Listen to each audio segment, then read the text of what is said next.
What's up, guys? Marcellus Williams, aka TheSwolefessor, Education on Health, Fitness, Social Well-Being. Today is February 9th, and tomorrow is Saturday, February 10th, where we officially will be 15 weeks out from my next meet, the Lone Star Strength Classic. And I'm very, very excited for this meet because I'm not gonna lie, I think this might possibly be the most fun meet I've ever done. We'll see. We'll see. For me, if I had to rank it right now, I'm gonna say Nationals of 2022, and then Carolina Primetime from last year. We're probably like right now like my top two like most fun meets. But the reason why I feel very confident that this meet might be the most fun one I've done so far is because it is truly what powerlifting is supposed to be about. Like in essence, to me anyway, right? Where it's like I'm competing against a bunch of my friends, a bunch of my clients, a bunch of my clients. Like it's just a bunch of us homies who train together and already push each other in training, going and competing and doing a meet together. And to me, I think that is the essence of what powerlifting is really about, man. It's like you're going out, you're competing, you're trying to be other people, but it's like what's more fun than competing against people that you already train with? We're already close to neck and neck. It's gonna be a good time, man, because pretty much, for the 82.5 kg weight class, we got my boy and my client Josh Cortez. We got my boy and my client Brian. We got Josh's client and the homie JD. We got Brian's client and the homie CJ. We got the return to the platform of my client and my boy, my main man, Michael C. He's gonna also, be back on the platform for the first time in a while, and it's gonna be a good time, man. Like it's gonna be a really just fun. I don't even know how to describe it, man. Like I don't want to say like heated back and forth because like we're all cool, we're all friends, but like we all have this great connection, this great friendship where we're able to really talk mad noise to each other, but know that it's just talk for the gym, right? Like outside the gym, we're still chilling, hanging out, eating together. Obviously, like I said, most of them are my clients or they're coached by my clients, so there's no like bad blood there. But it's just gonna be a fun time, so I'm really excited about that. But pretty much what I want to do with this video is kind of just get you guys caught up on a couple of things before we get into the official prep series that I'll probably start recording tomorrow, which will be day one of the new block when we're 15 weeks out, which works out perfectly. We'll be 15 weeks out, 4-week block, then 11 weeks out, 4-week block, 7 weeks out, 4-week block, 3 weeks building into the meet where it will land on the week 4 primary, which is always the goal for us, trying to get the meet to land perfectly on that week 4. So pretty much, let's kind of just start with the meet itself. You guys already saw the meet recap. You know my thoughts on that. Got sick, blah, blah, blah.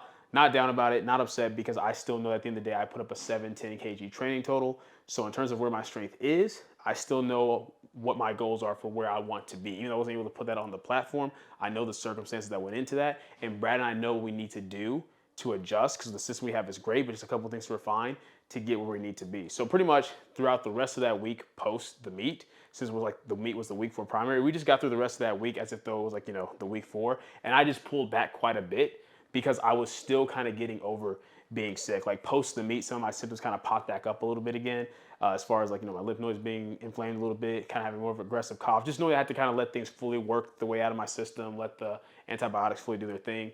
So once I got through that week, things were cool. The past 2 weeks have pretty much been kind of just like getting a baseline back going, so we can now start the official 4-week push tomorrow. So that first Saturday, that first SBD session back post meet, didn't do anything crazy. You guys already know what the kind of format of the days looks like, so I went over that in the meet recap video. But just came and worked up to my about like 190 kg on squat. Then I had my easy little 2x3, and then my 2 sets of 5, and then on bench came in, hit my single. One thing we are doing a little bit differently with bench is we are realizing that, hey, I just need to keep that intensity exposure on the top end higher more frequently. So not starting too light and starting close to like about an RP7 versus like an RP5 or 6. So I ended up taking 330 pounds on the bench press, just to get used to like starting off heavier. It obviously felt kind of heavy in my hands, so I usually don't start blocks off that heavy. And this was also post, it was the heaviest I've touched, since the meet. I didn't touch anything heavy throughout the week post the meet. So it felt a bit heavy in my hands, but I could already tell, okay, this is what I'm going to need to do, as well as going back to a more sub-max approach with my back downs, which is something I try to do in general. But on my primary day, those back downs were starting to get pretty up there in intensity, get pretty heavy, sometimes like in the 300 plus range. And just looking through my past blocks of data, my best training on the bench has always come from pushing the top ends on the top sets, keeping the intensity high there, and keeping the back downs nice and sub-max just for good skill practice. So that's what we did there, and then had just my 3 back down sets of 4 as I typically do on that day. And then for deadlift was a little bit different. So what we're doing for what we did for the past couple of weeks, what we're doing for this first block is I'm actually not going to have a top set on deadlifts. And the reason that we're doing this is simply due to the fact that we found, for me, I'm not somebody where I need to pull something super heavy super frequently. And sometimes kind of pulling back and kind of just chilling and just taking some lighter pulls leads to me having a nice bigger pull the following block. So, this past couple weeks and the next 4 weeks, starting with a new block tomorrow, I just have assigned load sets. But what we did reintroduce was back down singles. Because once again, looking at my best performance deadlift and training, when I pulled the 639 all-time best last year, I did have a top single, and then I have like 3 back down singles. So that's what we have right now. Right now it's just 4 assigned singles, but after we get through this upcoming block, it'll become a top set single and then 3 back down singles after that, just to let me get more practice with having slightly heavier loads, practicing getting position and pulling off the floor. And of course, my secondary deadlift day, as we've already told you guys, is staying the same. Just nice, easy skill practice, nice little 3x3, just to keep and groove with the movement. So I had like a 4x1 with, I believe, like 452 pounds on deadlift, and that was easy, nice and chilled, no real issues there. And then I, as far as accessories on that day, still have the belt squats. What I'm doing is right now, in terms of like, relatively, is on belt squats. I'm gonna have some belt squat days where I'm like just doing like, a brief pause at the bottom, and then just like, driving through hard from there. And I'm probably gonna do that on my days where it's my like my sets of 12 is probably where I'm gonna be doing a lot of that. And then, or no, my bad. But my secondary day, when I have like my sets of 10, is probably where I'll start doing more of that. And then on my sets of 12, I'm just gonna keep that banded and, just loading the weight and going about it that way. And pretty much it's just doing things to make the belt squat harder. I'm at the point where with this current belt squat I'm on, I can pretty much max it out. So having one day where it's okay, I'm just having a brief pause at the bottom and then having to explode from there for my sets of 10, it's gonna be really, really good. Just to kind of like let myself push that. And then on my higher up set day with 12, just keeping it banded, focusing on that tension control and driving through and loading what I can with the bands. Keep everything where it needs to be about RP wise. But anyway, belt squats is still my main accessory on my SBD day. And then we have dumbbell RDL. Simply due to the fact that right now, with having deadlifts, multiple sets on my primary day and then multiple sets on my secondary day, don't really need to interfere more with that with the barbell RDL. I just need to get in some type of hinge. So we got the dumbbell RDL. So that's what that day looks like. And then the rest of the week looks pretty much like what you guys would expect. I'll kind of take you guys through the rest of those weeks, like what those workouts look out like, a little bit later in this video. But anyway, that's what that first SBD day back looks like, right? And you guys can see everything was kind of the usual. Technique was kind of the usual on everything in regards to just like, setups, positioning, everything like that. But after that first SBD day back and kind of get to that first week, Brad and I were talking about different things, and we came to the conclusion of, what? Right now, squat feels really, really good. Bench is feeling decent, starting to come back alive. But the deadlift, man, the deadlift. Because out of all 3 lifts on meet day, my squat and bench obviously just took a hit from being sick. I knew that just, like, I could tell my warm-ups for bench. And then with squat, by the time I got to my second attempt, I could really tell. My deadlift actually didn't feel that bad, despite being sick. My deadlift actually felt pretty good, probably just because, I'm used to pulling post squatting and squat back downs and bench and bench back downs. Just from having no back downs at a meet, my deadlift actually felt really good. Like my opener felt great, made that 70 kg jump to my second, and that's the fastest that I've ever moved, 595. And yet when I get to that third, it's like, despite how I try to maintain the position off the floor, it's like because I'm just so over the bar and kind of naturally have a little bit more of that flexion, fighting through that position at lockout is always where things stall out for me, even when my deadlift's feeling really, really good. So Brad and I were talking, we're like, man, what can we do to try to get my positioning to just be better? Because I'm doing everything that I teach on my channel, that I teach on my clients. It's like, hey, bar over midfoot, hinge to the bar, get the slack out, wedge, drive off the floor. But the thing we realize is that simply due to the way I'm built, due to how long my legs are, despite having longer arms, due to how long my legs are and how my hips insert, if I keep the bar over midfoot and I get the slack out and I wedge, I just, there's only so much space for me to wedge, right? And it ends up very much looking like a stiff-legged deadlift. That's something that people have said on this channel for years, that my conventional deadlift looks like a stiff-legged deadlift. And I'm showing you guys, well, yeah, because from that position, if I try to get my hips any lower, they just naturally rise first before the bar breaks, right? Because the only way I can get my hips lower in that position with the bar over midfoot is if I essentially don't, pull the slack out, which once I start to initiate the pull, the slack will come out, my hips will rise, and then the weight comes up, and I'm in an even worse position.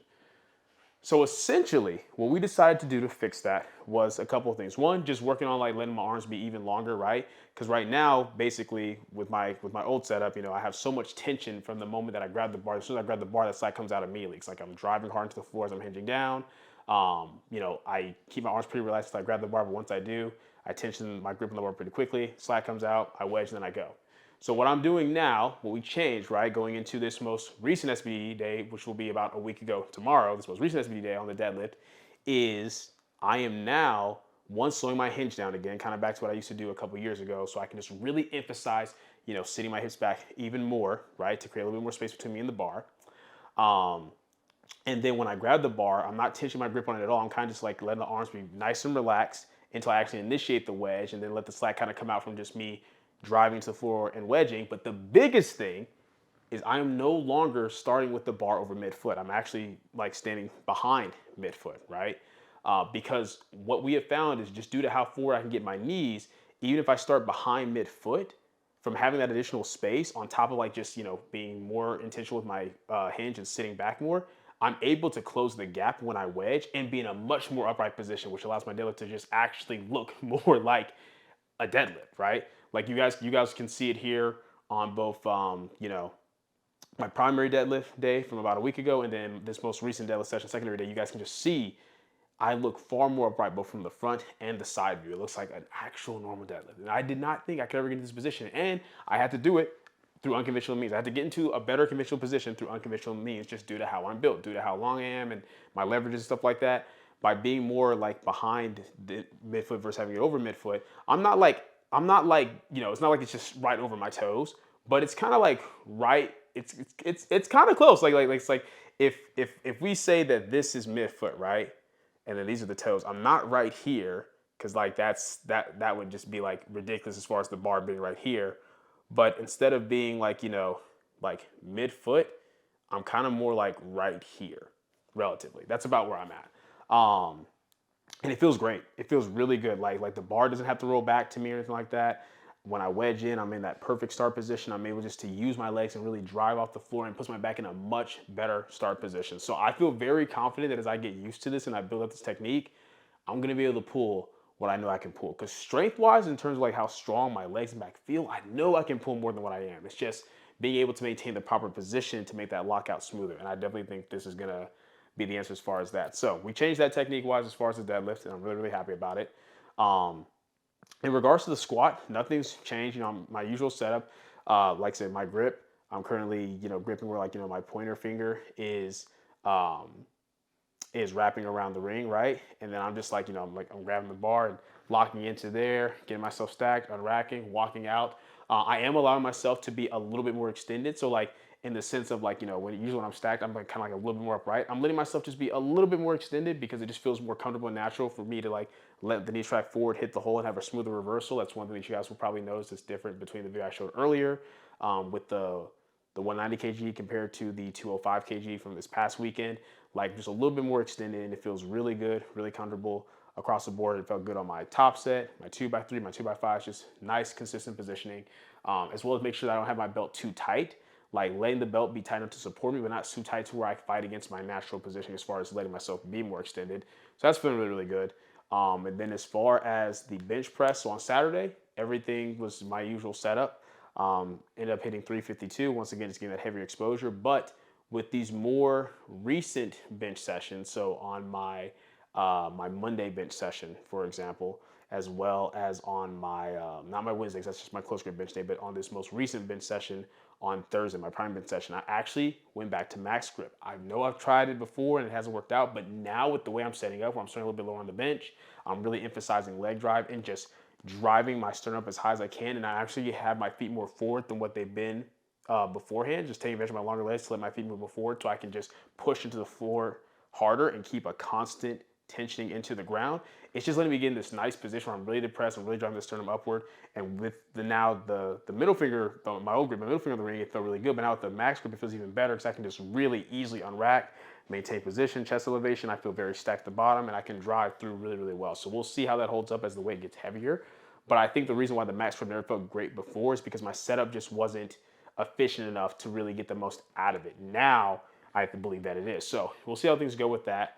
But that's really the only thing that I've changed with my bench setup. So you guys know I was already starting low on the bench, but now it's like I'm letting my feet stay more in front of me. And I'm just really emphasizing more leg drive, just being more intentional with it. And that's what's funny with a lot of this technique stuff. It's really, besides the deadlift, that's a little bit more conventional, but everything else is kind of like simple fixes, right? It's, hey, getting back to focusing more on extension on the squat, letting my feet move more forward to get more constant leg drive on the bench. That's what that's been looking like, and it's been feeling really, really good. But yeah, that SBD day went well. And then in regards to kind of what things look like throughout the rest of the week, you guys already know. Monday, secondary bench day. So I got my top set of 3, then my 3 back down sets of 6. Then I got my accessory work going on, which on that day, I believe we have, let me double check. And I'll have the videos pop up on screen as we're going through it so you guys can see everything. On that day, we've got, yeah, the wider grip seated cable row. Then we've got our chest press.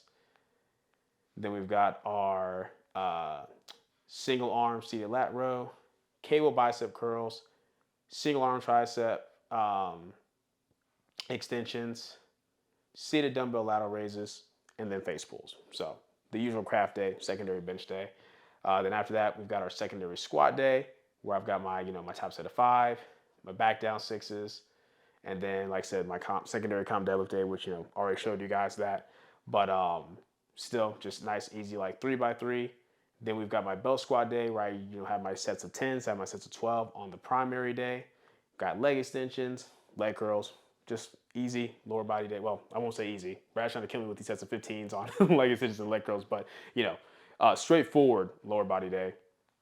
And then my Wednesday is my tertiary bench day. So we've got my closer grip bench for my ascending sets. Before they were ascending sets of 7. Now post meet that we know I can handle it, we're doing ascending sets of 8 to get a little bit more volume in there. And then after that, we've got weighted dips. That is one thing that we have changed. We brought weighted dips back into the program, but essentially, instead of doing, having it earlier in the training week and having it be like sets of 8 or less, now we're doing sets of 12 and having it later in the training week. So that way I'm kind of naturally limiting the loads that I can do, because obviously I can do less weight for 12s versus like 8s, 7s, 6, or 5s.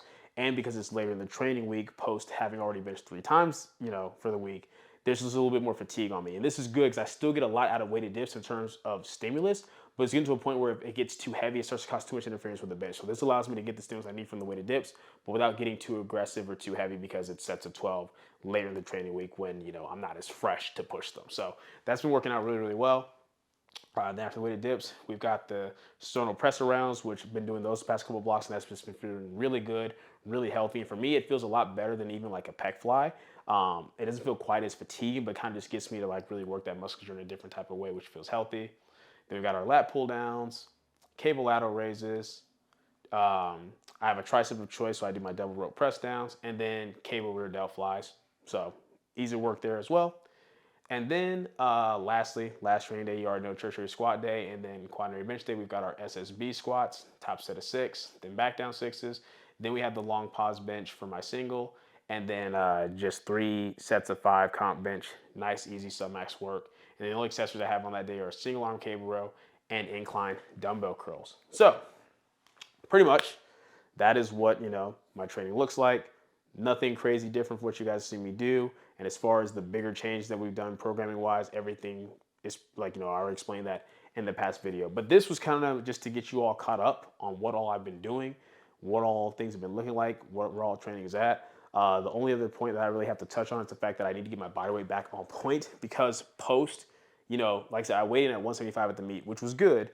I was happy to do that, but when I got to the rest of that week and got to the antibiotics, definitely lost a lot of appetite. So I've been getting that back like the past couple of weeks now. Before getting sick, I was sitting where 175s were my low weigh-ins and 177s were my high weigh-ins, and I felt amazing there. So I'm trying to get back to that point, because right now I'm sitting around like 174. So trying to get back to 175, holding that consistently, and then hopefully be able to continue to steadily build up from there. Because if I can get back to like that 177 or even 178 range over the next 15 weeks, I'm going to feel so much better. Because with the way I'm built and as lean as I still am relatively, even though it's the heaviest that I've been sitting for a long while, like the heavier I can be, like the more weight on me, just the better I feel across the boards for all the lists, especially something like my squat. But yeah, that's kind of what things are looking like in terms of kind of like the way we plan to kind of progress everything, right? Because that is one more thing that we did notice, is that bench is something where I can push that pretty frequently at the end of each block and bounce back just fine, right? And recover just fine because it's bench. So having that constant heavier exposure is important, like I said. When it comes to my squat though, what we're finding is it's definitely a timing with it, like how hard I can push it and how frequently I can push it before the meet, right? Because if we look at it, it's like, okay, that first block, right? Like in the 15 weeks, I was like, okay, I hit 518 at the end of the first block, went well. Hit 529 at the end of the second block, went really well. Hit 551 at the end of the third block, went well. And then, of course, got sick going into the meet and couldn't even manage 556. Despite the fact, though, that I got sick, something else that we also think is that maybe because I hit that 550, I kind of essentially I blew my load too early. It's like we finding that with my squat, and we were looking through trends of training, like when I first hit 551 on squat, or whenever I hit a big squat, whether it was a big PR double or PR single, it's a higher exertion squat. It takes me a couple blocks to really bounce back. So what we're doing this time around is I'm gonna be hitting a higher exertion squat at the end of this block, around like that 540 range. Then the block after that, like when we're about like at 11 weeks out, at the end of that block, I'm only gonna hit about like, 512, 518. And then the block before the meet, I'm gonna hit around like, 529. And that's it. That's it. And that way the block going into the meet, I can be set to hit 550 plus, because that's enough heavy exposure to have my body prepared for that, but I'm not going so heavy to where it kind of knocks me out before I'm to the platform, which kind of sucks, right? Because it's like with the way that I program a lot of my clients and just a lot of people in general, they're able to hit these bigger numbers at the end of each block and be just fine. But that's just not me right now. I mean, it's not to say that it won't ever be me, but I think right now, just with where recovery is at, relative workload, with like, having family, clientele, stuff like that, I think that's just what the trends have been showing. And even when my recovery was more optimal, because when I had less clients and didn't have a daughter and stuff like that, it was still a thing where it did seem like after a really big squat, it takes me some time to build that momentum back up. So we're gonna play the long game, man. I care about showing up on the platform, not just showing up in Instagram posts. So that's what we're gonna do. We're gonna hit a bigger squat at the end of this block to set the fitness where it needs to be, and then kind of just maintain that until it's time to push hard again at the meet. As far as my deadlift, like I said, deadlift's different. I can afford to push that a little bit harder, more frequently, but like we said, this block, there's not gonna be any top sets. The next block, we're gonna try to push something relatively heavy in the 600 plus range to see if this method works, where I kind of pull back for one block and then really go, push hard on the next one. And if it does go well, then cool. That means the block after that one, I probably won't touch higher than like the 584, 595 mark, just to maintain that fitness. And then the block that actually goes into the meet, that's when I'll pull whatever I need to. So we're gonna see how this goes.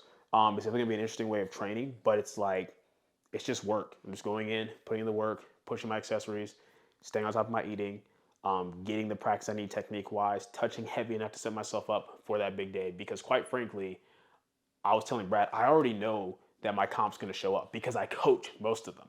I already know Josh is going to show up strong. I know Brian and Mike are going to show up strong. And because I know that Josh and Brian are very competent coaches themselves, I know that CJ and JD are going to show up strong. I have no doubt about that. So for me, it's like, if they beat me, it needs to simply be because they are outright stronger than me. It doesn't need to be because I feel like I didn't make progress, or because I'm missing lifts, or because technique feels off. It can't be a matter of me messing up on my end. I need to go in there and put up the best performance that I can, PR my total, and then it's just going to be on them to have to beat that. That is what I want. And I know you guys are watching this, so just know I'm going to bring it. Like, I'm going to make this my best prep and meet yet, undeniably.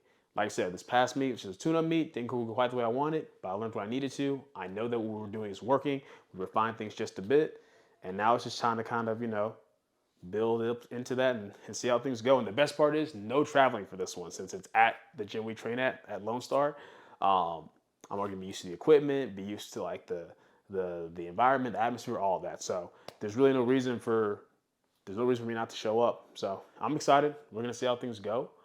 But yeah, man, I gotta, as usual, I gotta come up with whatever, name for this little prep series. Me and Mark will talk about it. We'll get something figured out. But that is pretty much it for this video. Just wanted to get you guys caught up.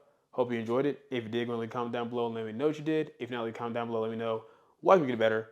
Like the video, share, subscribe. Keep it simple, specific, scientific. I'll catch you guys later.